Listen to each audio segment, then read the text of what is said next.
Hola, benvingut i benvinguda al canal de Catalans per Crist.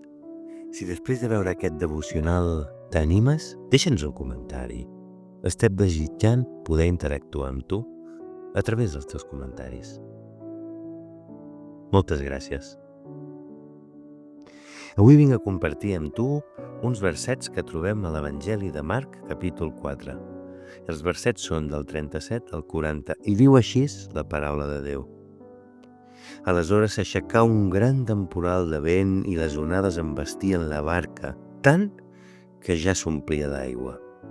Jesús era a popa, dormint amb el cap sobre un coixí. El despertaren i li digueren: «Mestre, és que no et fa res que ens enfonsem?» Aleshores es va desvetllar, va increpar el vent i digué al llac: «Silenci, calma't!» I el vent amainà i es va fer una gran calma.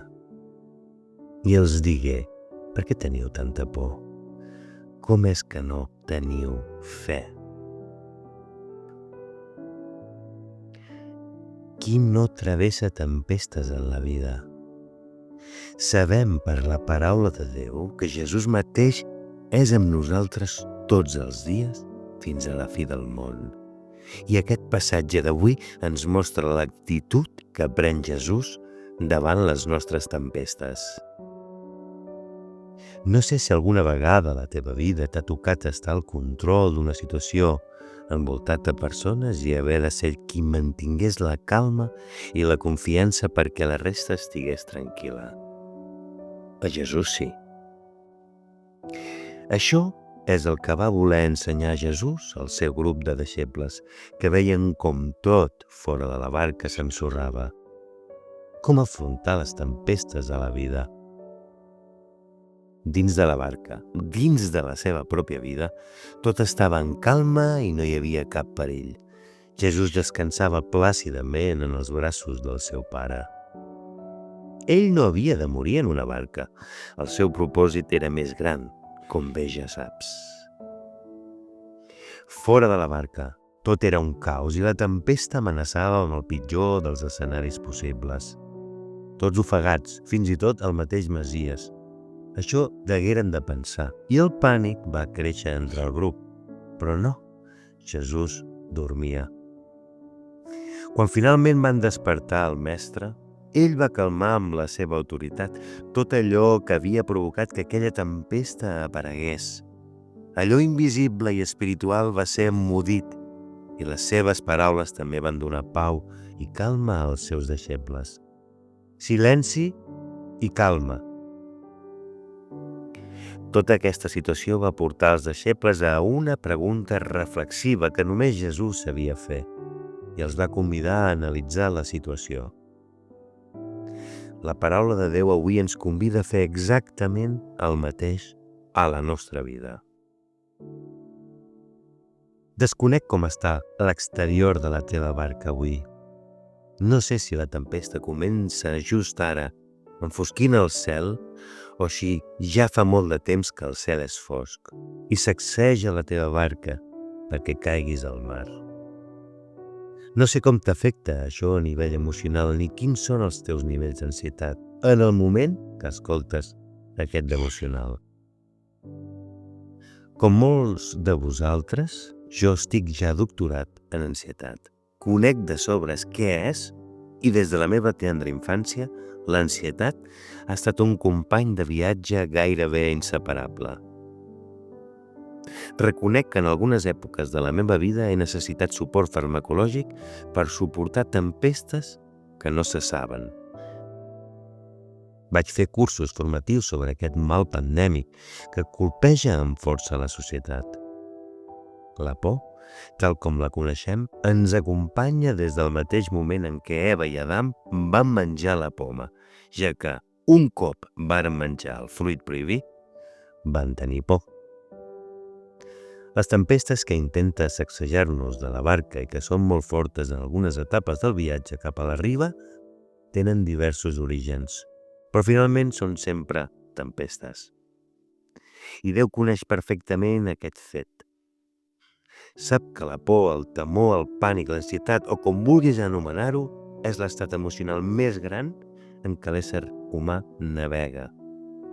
No és casualitat, ni molt menys, que Jesús permetés que els seus deixebles afrontessin una situació tan clara a les seves vides. Ni tampoc és casualitat que ell estigués on estava, descansant. Jesús, que era fill de Déu i home, va experimentar totes les emocions que nosaltres vivim actualment i no va deixar de conèixer res del que nosaltres coneixem com a éssers humans, amb la diferència de que ell mai va pecar. El seu nivell d'ansietat, de pànic i de temor va ser tan gran a l'hort de Getsemaní que va suar sang. Això ens diu el nivell d'agonia tan gran que va experimentar. Tu i jo hem arribat mai a suar sang? Jesús sí. El mateix que temps enrere estava a la barca, descansant, mentre els apòstols estaven en un estat de por, pànic i ansietat que probablement coneixes. Humanament, ens espanta estar en situacions en què sentim que no tenim el control. Com segurament saps, l'ansietat pot ser de diversos tipus. Coneixem l'ansietat generalitzada i l'ansietat específica. Potser alguna d'aquestes et sona familiar. Por als llocs tancats, por als llocs oberts, por a desmaiar-se en públic, por a perdre el control, por a tornar-se boig, por a relacionar-se amb persones, por a parlar en públic, por a emmalaltir, por a morir, por als embussos de tràfic. En general, por. I per afegit, por a sentir que no tenim el control. Satanàs va voler que Eva prengués el control de la seva pròpia vida dient-li: si menges del fruit que Déu t'ha prohibit, no moriràs, sinó que coneixeràs el bé i el mal. Seràs com Déu.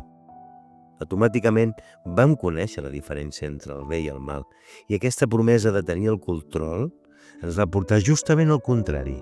Sensació de por, sensació de no tenir el control. Per això, en situacions com les que veiem avui, Jesús ens demostra que en realitat el control, és a dir, l'absència d'ansietat i de por, rau a confiar en l'únic capaç de dormir enmig d'una tempesta.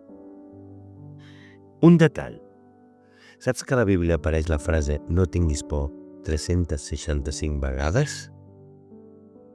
Un número molt significatiu, oi? Tenim a la paraula de Déu 365 vegades punts de suport i un per cada dia de l'any. No et diu res, això? Quin altre personatge històric que coneguis et pot donar aquesta seguretat per a cada dia de l'any? Només algú que no només demostra que en ell no hi ha ansietat ni pànic, sinó que a més ens dona la pau com només ell la pot donar. Crec que després d'experimentar diverses vegades el pànic, el temor i l'ansietat dins la barca, hauríem de començar a mirar cap a aquell que, en ell mateix, és tota la seguretat i confiança que necessitem. Si tenim Jesús, ho tenim tot. I d'això ens dona fe l'Esperit Sant que habita en nosaltres. No vull dir que no estigui permès viure una tempesta.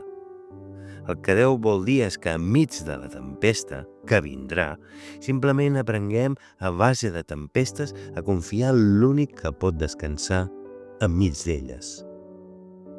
Si Jesús descansa, no serà que ens vol ensenyar quina actitud tenir davant les tempestes?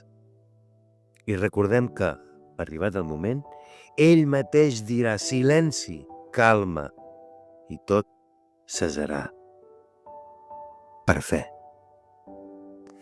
Si t'ha agradat aquest vídeo, et demanem que li donguis un m'agrada, que et subscriguis al canal si encara no ho has fet i que comparteixis aquest devocional amb totes i cada una de les persones que tu coneguis que estan al mig de la tempesta, per tal de que trobin a Jesús la pau que només pot donar ell. Que tinguis un dia molt beneït.